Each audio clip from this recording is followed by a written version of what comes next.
কাকডাকা ভোরে শত শত মানুষের হাঁকডাক, ব্যস্ততায় চলছে দরদাম। আড়তদারেরা জেলেদের মাছের দাম ডাক দিচ্ছেন, যে ক্রেতা দাম যত বেশি বলছেন তার ভাগ্যে জুটছে মাছ। দৃশ্যটি শরীয়তপুরের নড়িয়া উপজেলার সুরেশ্বর মাছ বাজারে। প্রতিদিন ভোর হবার আগেই নৌকায় করে পদ্মার তাজা মাছ নিয়ে বাজারে আসেন জেলেরা। আলো ফোটার সাথে সাথেই শুরু হয় বেচাকেনা। পাইকারি মাছের বাজারে রুই, কাতল, বোয়াল, আইড়, ইলিশ, পাবদা, চিংড়ি সহ নানা জাতের মাছ পাওয়া যায়। প্রতিদিন দূর দূরান্ত থেকে শত শত ক্রেতারা এই বাজারে আসেন পাইকারি দরে মাছ কিনতে। বড়, মাঝারি, ছোট সব ধরনের মাছই আছে সেখানে। পাইকারি দরে বিক্রি হওয়া এসব মাছ বিভিন্ন বাক্সে বরফ বন্দী হয়ে চলে যাচ্ছে শরীয়তপুর, মাদারীপুর, মুন্সিগঞ্জ সহ রাজধানীর বিভিন্ন বাজারে।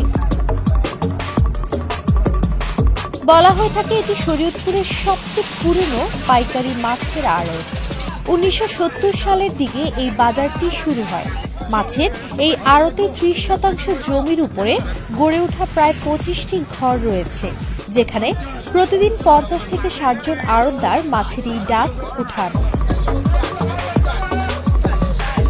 নদী দ্বারা বেষ্টিত এই জেলার বড় একটি অংশ দখল করে আছে পদ্মা নদী। বর্ষা আসলে সবকিছু গ্রাস করে নেয় পদ্মা। অপরদিকে এই নদীকে ঘিরে অর্থনৈতিক চাকা ঘুরছে স্থানীয় জেলেদের। আড়তদারেরা জানান, শরীয়তপুরের নড়িয়ায় পদ্মা নদী পাড়ে সুরেশ্বর মৎস্য আড়ত বৃহৎ পাইকারি বাজারের রূপ নিয়েছে। দেশের বিভিন্ন স্থান থেকে মাছ ব্যবসায়ীরা তাদের মাছ বেচা কেনা করতে আসেন সুরেশ্বর আড়তে। এখন তো মাছ নাই, ইলিশা মাছ আছে, আমাদের দেশের জালুয়া যা আছে বরিশালের জালুয়া আইসা, বরিশাল আমাদের মাছ না হতে বরিশালের জালুয়া আইসা এই আমাদের নদীতে বাসে। পাইকারও আমরা মিলে চতুর্দিক থেকে 100 পাইকার আসে মাছ ক্রয় করে নিয়ে যায়। এই বাজারে ইলিশ মাছ, পাঙ্গাস মাছ, আইড় মাছ, বোয়াল মাছ, নদীতে যা আছে সব ধরনের মাছই আমাদের এখানে পাওয়া যায়। এবার এই 27 প্রকারের মাছ পাওয়া যায়, 8-10 প্রকারের মাছ পাওয়া যায় গুড়াগাড়া সহ। প্রায় 50 বছর যাবৎ সুরেশ্বর পদ্মা পাড়ে মাছের এই আড়ত বসে।